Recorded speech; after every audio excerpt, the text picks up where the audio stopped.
Hello बच्चों, मैं महेंद्र आपका मैथ्स गुरु। बच्चे आज लेके आया हूं इंपॉर्टेंट जो आपके इंपॉर्टेंट इंस्ट्रक्शंस फॉर कैंडिडेट्स हैं, पूरे इंग्लिश में लिखे हुए हैं। मुझे लगता है कि आपको कहीं ना कहीं थोड़ी बहुत दिक्कत हो रही होगी इसको समझने में। आज सारी दिक्कतें यहाँ पे खत्म कर रहा हूँ। आपके एडमिट कार्ड, जो भी आपका एडमिट कार्ड आया है बच्चे, आपको पता है कि एडमिट कार्ड के सेकंड पेज पे यहाँ पर अगर आप ध्यान से देखोगे तो ये आपका एडमिट कार्ड, यहाँ आपकी पूरी डिटेल्स रही होगी।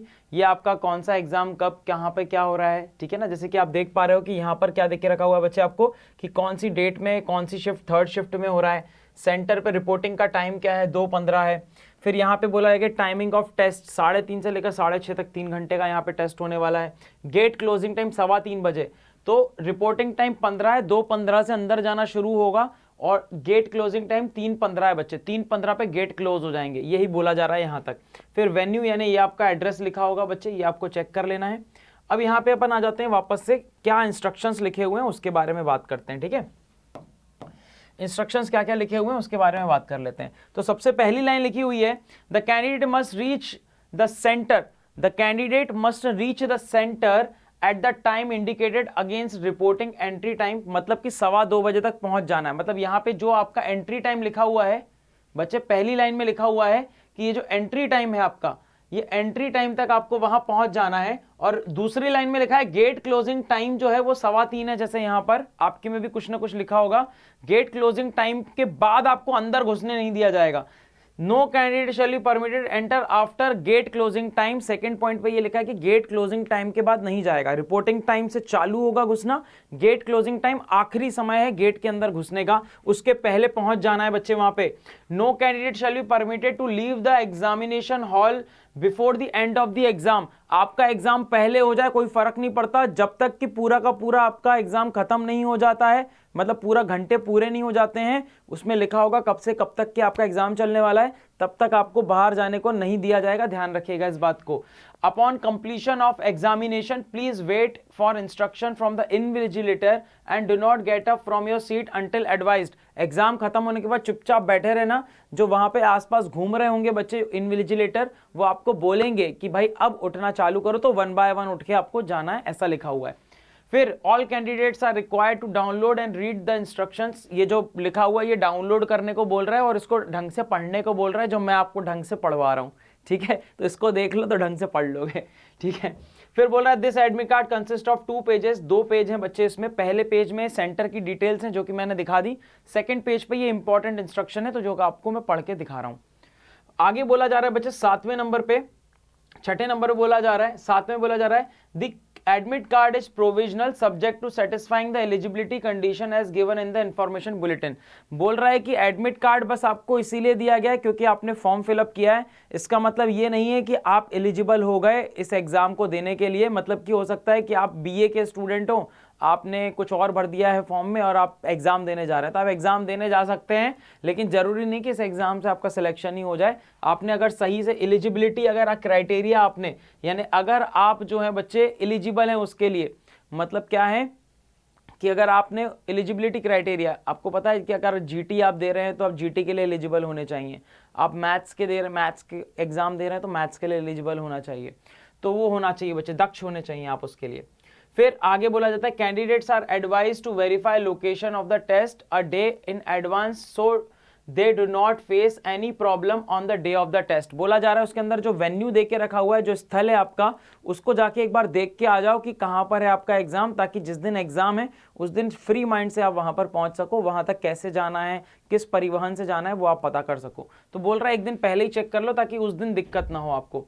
If religious custom requires to wear specific attire, अगर आप किसी भी धर्म या समुदाय से रिलेटेड हैं और अगर आपका धर्म या समुदाय ये कहता है कि आप कुछ कड़ा पहनो, कुछ टोपी पहनो, कुछ वेशभूषा धारण करो, अगर ऐसा कुछ आपका धर्म कहता है तो आप जो है बच्चे वहां पर जा सकते हो वो सब लेके। Please visit the centre early for thoroughly checking and mandatory frisking. तो इसका मतलब आपको थोड़ा सेंटर पे जल्दी पहुंच जाना है ये बताने के लिए कि भाई मैं तो ये पहनूंगा, आप, ये मेरा धर्म कहता है, आप इसको मना नहीं करोगे, और वो चेक कर लेंगे उसको एक बार, जो भी आप पहनना चाहते हैं। अगर वो अलाउड होगा तो वो अंदर होगा, अदरवाइज वो बाहर उतरवाएंगे उस चीज को। तो आपको बोलेगा, मतलब वो चेकिंग कर लेगा। कुल मिलाकर ये है चीज, ये बोला जा रहा है। No candidate would be allowed to enter examination without admit card and undertaking और valid ID proof and proper frisking. मतलब कि आपकी बिना चेकिंग हुए बिना वैलिड आईडी प्रूफ लेके, बिना एडमिट कार्ड और बिना अंडरटेकिंग के आपको अंदर नहीं घुसने दिया जाएगा। तो 4 चीजें इंपॉर्टेंट हैं। एडमिट कार्ड मतलब कि जो ऊपर मैंने दिखाया था वो, अंडरटेकिंग में बता देता हूं बच्चे आपको, आईडी वैलिड आईडी प्रूफ अभी बताता हूं कौन कौन से लगेंगे, और प्रॉपर फ्रिस्किंग मतलब कि वो आपकी चेकिंग करेंगे आपकी, ठीक है। और फ्रिस्किंग किससे होगी? वो मेटल डिटेक्टर, आप फिल्में वगैरह देखने जाते हो तो ऐसे चेक करते हैं ना आपको, या कहीं पे भी अच्छी जगह पे जाते हो तो वो चेक करते हैं मॉल वगैरह में आपको। तो देखो यहाँ पर बच्चे ये आपको ध्यान रखना है, ये है अंडरटेकिंग। यहाँ पे अंडरटेकिंग में आपको क्या करना है ये बता देता हूं मैं आपको एक बार। यहाँ पे आपको अपना नाम लिखना है। मान लीजिए कि मैं लिख देता हूं महेंद्र, पूरा नाम लिख दीजिए बच्चे, यहाँ पे कैपिटल्स में लिखिएगा तो ज़्यादा बेटर रहेगा, ठीक है। तो मैं इसको मिटा देता हूं, मैं इसको लिखता हूं कैपिटल्स में।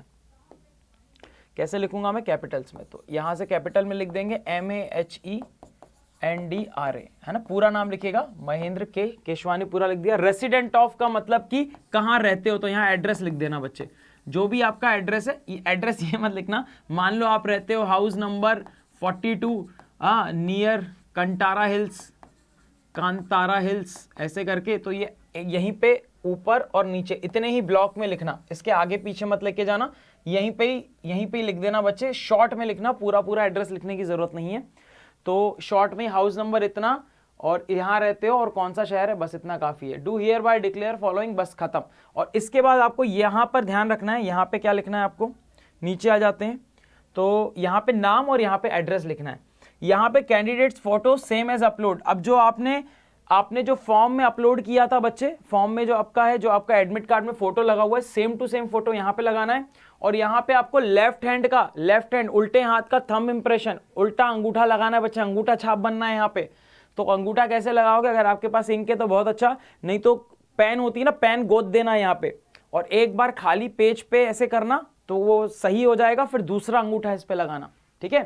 कैंडिडेट सिग्नेचर, यहाँ पे अपना सिग्नेचर कर देना, जो सिग्नेचर आपने अपलोड किए थे वही वाले सिग्नेचर, ठीक है।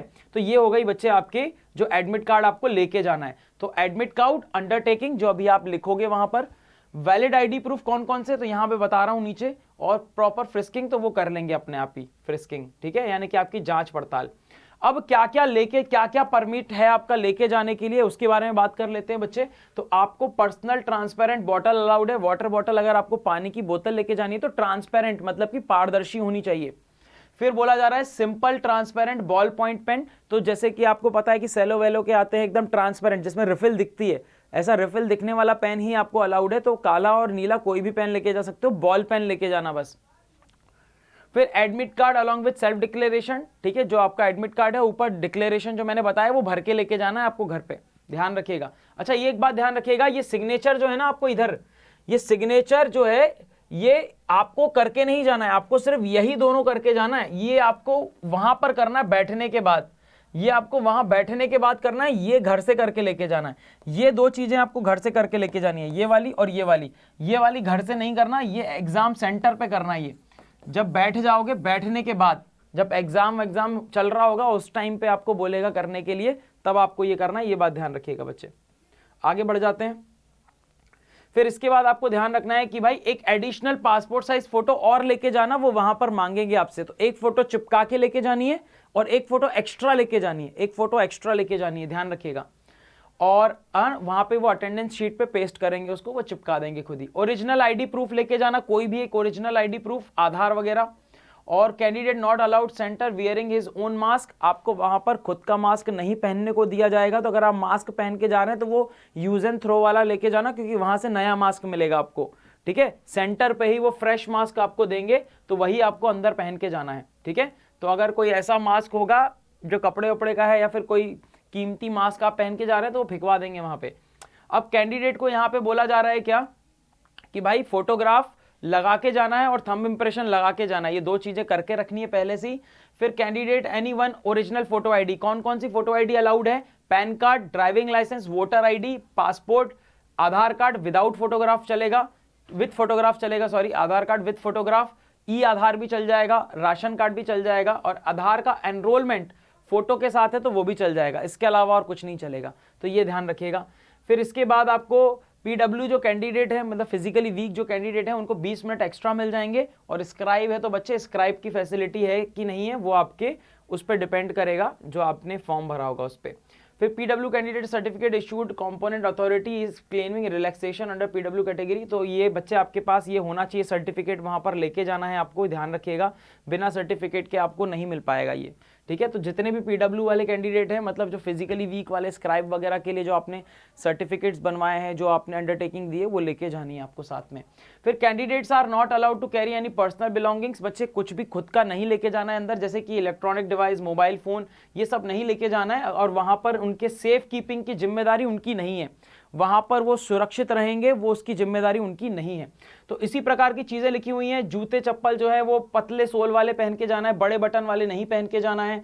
ब्लैंक पेपर वहीं पे ही मिलेगा आपको, खुद से नहीं लेके जाना है घर से, सिर्फ पेन लेके जानी है। एडमिट कार्ड जो है वो वहीं पे दे देना है, जाते टाइम एडमिट कार्ड उनको दे के जाना, खुद से घर मत लेके जाना, ये एडमिट कार्ड उनको दे के चले जाना बच्चे, ठीक है ना, नहीं तो आपका फिर एग्जाम जो है वो कैंसिल कर देंगे। No candidate should adopt any unfair means indulge in any unfair exam practices. कोई भी चीटिंग वीटिंग स्लिप लिप मत लेके जाना, आपको एग्जाम नहीं देने दिया जाएगा, हो सकता है डिस्क्वालीफाई कर दे बच्चे आपको, ठीक है। और कोई भी ऐसा वो मुन्ना भाई एमबीबीएस वाली हरकतें नहीं करना था। Candidate should ensure the question paper available on the computer screen is as per subject medium. Check कर लेना कि आपका ही जो सब्जेक्ट में आ रहा है, आपका नाम कंप्यूटर स्क्रीन पे आ रहा है कि नहीं आ रहा, जो सब्जेक्ट आपने देखा था, जो सब्जेक्ट का आप एग्जाम दे रहे हो, वो सब्जेक्ट वहां लिखा है कि नहीं लिखा, ये आपको एक बार चेक कर लेना है। और अगर आपको कुछ भी गलत लग रहा है, इन्विजिलेटर जो आपसे साइन वाइन करवा रहा है, तुरंत बुला के बोलो कि ये मेरा सब्जेक्ट नहीं है, देखो एडमिट कार्ड पे मुझे कुछ और लिखा हुआ है, ठीक है। तो candidate advise to carefully subject specific instructions, और जो जब एग्जाम दोगे तो वहां पे इंस्ट्रक्शंस लिखे होंगे हर सब्जेक्ट के, तो उसको भी ढंग से चेक कर लेना बच्चे, उसको ढंग से चेक कर लेना कि सारे के सारे इंस्ट्रक्शंस क्या बोल रहे हैं, कि भाई पहले 15 मिनट ये मिलेगा, ये कंपलसरी है, ये कंपलसरी नहीं है, ये सब चीजें देख लेना। और कोर मैथ्स और अप्लाइड मैथ्स वाले बच्चे, आप लोग वहीं पे कोर मैथ्स सिलेक्ट कर लेना, जब वहां पे जाओगे तो कोर मैथ्स सिलेक्ट करने को बोलेगा, तो कोर मैथ्स पे सिलेक्ट करना आपको, ठीक है, तो उसमें घबराना नहीं है। If any stage found candidate submitted multiple application, अगर आपने मल्टीपल एप्लीकेशन दिए और अगर बार बार अगर एग्जाम देने गए हो तो बच्चे आपका डिस्क्वालिफिकेशन हो जाएगा, ध्यान रखिएगा। Candidate advice to check NTA website को आप चेक करते रहिए और हमारी वेबसाइट पे भी आप बने रहिए। आई होप कि आपको सारी बातें क्लियर हैं बच्चे, सभी दोस्तों के साथ शेयर कर दो। ऐसी ही अपडेट्स के लिए बने रहिए हिंदी मीडियम CVT के साथ बच्चे। Bye bye, take care.